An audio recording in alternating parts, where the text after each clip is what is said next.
Kia ora, dear history hunters. Thank you for tuning in for the new episode of Haunted by History. Today we will travel back in time and investigate the secrets of a new mystery location. What can it possibly be? Is it a haunted castle?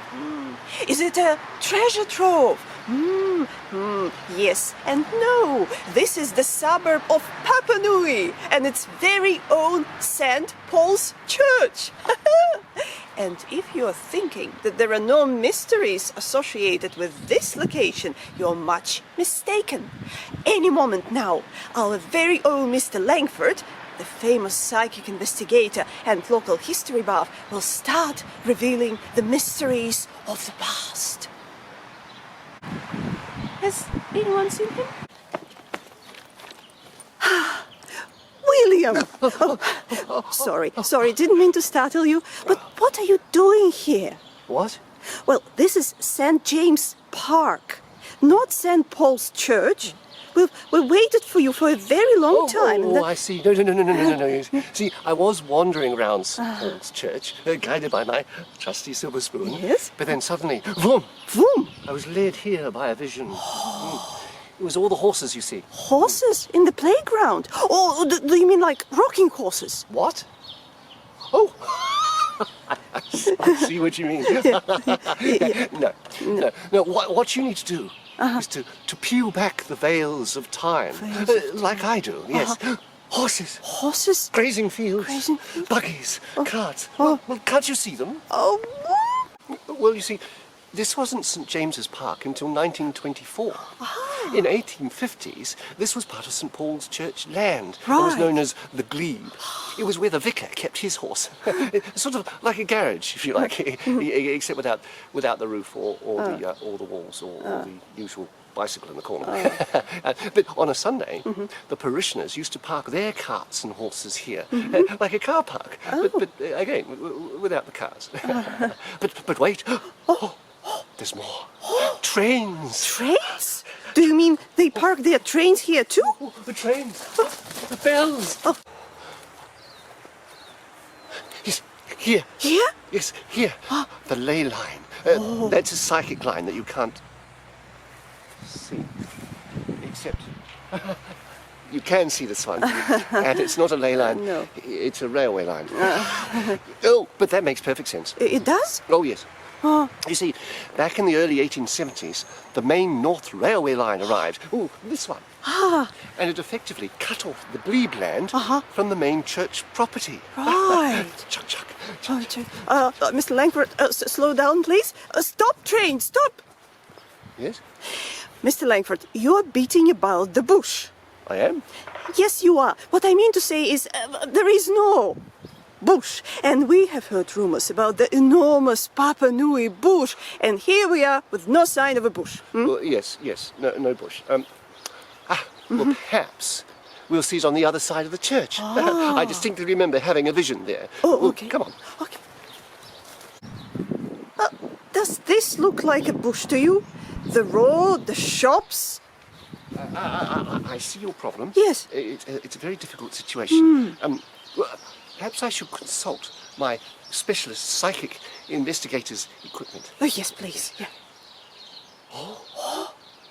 Oh, I see it. Yes. Yes, the trees. Yes. The mighty branches. The melodious bird song. The ancient totara, kanuka and matai. But when is it? Oh, well, it's not now. No, it's a few centuries back, I'm afraid. You see, although Papanui can be interpreted as meaning high platform where birds can be snared, it also can mean a big plain or big flat space. You see, around here was very marshy ground. Okay. So it was mostly covered in native flax and raupo brush. But what about the bush? Oh, yes, there was still some bush, yes. Oh, wait a minute. Yes. Oh, no. What? What is it? Mills. I can see many mills. Many mills. And many wood millers. Wood millers? They're wooding mill. I mean, milling wood. They're all the trees are gone. Why? Well, I think what I'm seeing. Yes, it must be back in 1851, Yes. a European settlement sprang up here. Right. Yes, you see, it was following the old Maori track leading north to Kaiapoi, Right. and another track that led Yes. through the remaining forest, Yes. which became Sawyer's Arms Road. Oh. That was named after the Sawyer's Arms, which was the local public house. Oh, you mean the pub? That's what I said, the local public house. Actually, it was a very nice pub, house. It nearly survived into the 21st century, but the last time that Northlands Mall expanded, well, sadly it had to go. But just imagine the stories it could have told. Mr. Langford, so back to plot. What about Papanui Bush? Ah, yes, Papanui Bush. You see, for the early European settlers, there was very little locally sourced timber for building. Papanui was one of the few sources. So, totara and pine trees from Papanui Bush were used to construct the new buildings. And the higher ground around here gave a perfect dry spot for settlement. So, by 1853, which is quite early on, Papanui already boasted a hotel, a chemist, a blacksmith, a store, a clothing shop, and even a schoolroom. Not to mention the pub, Lick House. By 1857, Papanui had a population of nearly 700. Well, this is at a time when Christchurch City only had 953. So you can see it was really prospering. It's a very large village. Indeed. But wait, there's more. What? And it's all good news. You see, once they drained the marshy bits around here, they found that the land was very fertile. So market gardens sprang up everywhere.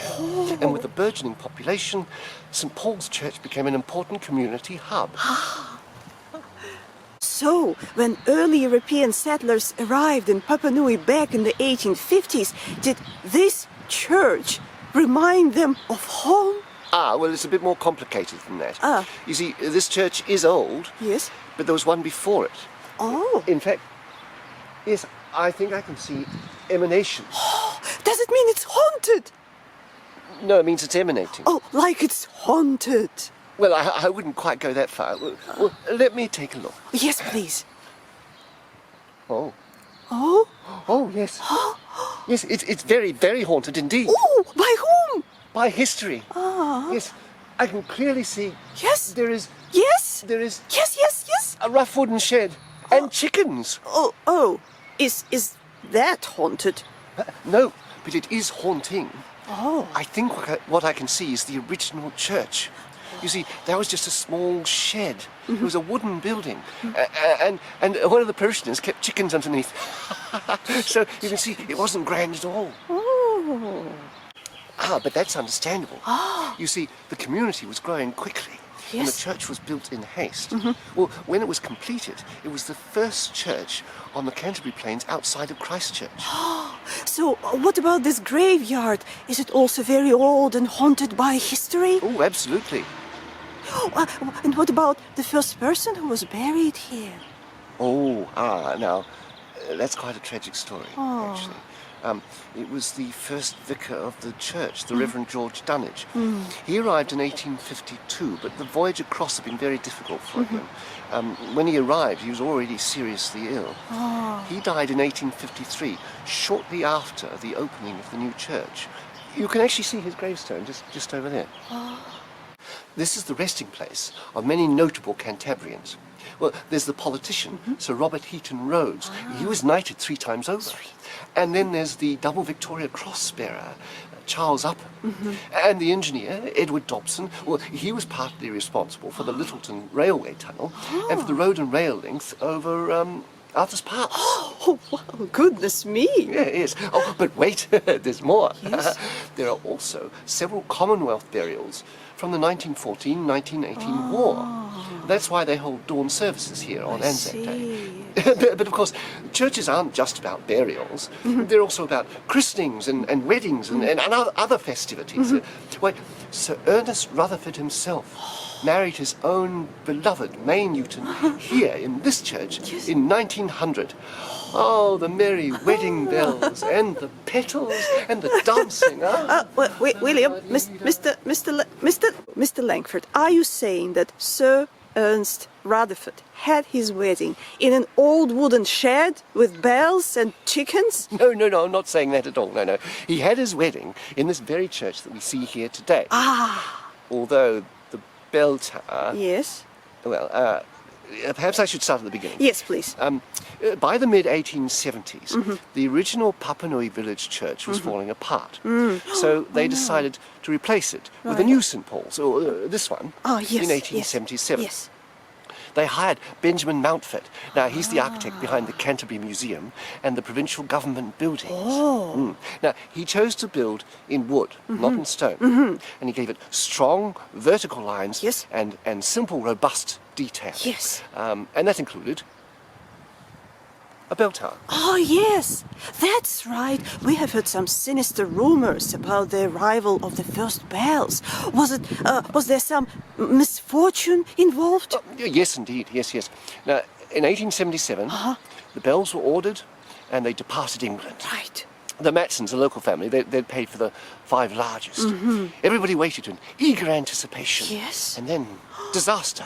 Oh, no. A major shipwreck. Oh, no. And the bells were lost. Oh. Yes, even today, they are lying at the bottom of the ocean. Perhaps in Neptune's own underwater bell tower, tolling, eerily, muffled, wet. William? Tolling William? in expectation of a sudden, Mr. terrible Mr. shipwreck. Wake up, William! Wake up! Wake up! I'm sorry. My spoon, it sometimes tunes into a horror streaming platform. I really should recalibrate it. Yes, I think you should. Mr. Langford, I have a question. Oh, yes. So, if the bells were lost at sea, how is it that St. Paul's Church has been boasting a fine set of 8 bells for many decades now? Because the story has a happy ending. Yes. Yes, the bells were insured. Yay. So, new bells, and there was even enough money left over to install that newfangled gas lighting, which was all the rage back in the mid-1870s. All the other churches were quite envious. So does it mean that this new set of bells has been chiming happily ever since? Well, yes. Well, no, not quite. They did chime to mark the occasion, but... But? Well, the truth is Yes. that the tower began to rock alarmingly every time the bells were tolled. Oh, no. Shortly after Rutherford's wedding, in fact. The fact is that it couldn't take the combined weight and movement of Right. the bells, you see. So it got so bad they had to demolish the tower in 1910. They rebuilt it in a new form in 1912, but that had to be reinforced in 1926, and then again in 1983. And then, of course, it suffered damage during the earthquakes. But it has been completely refurbished since then and is now stronger than ever.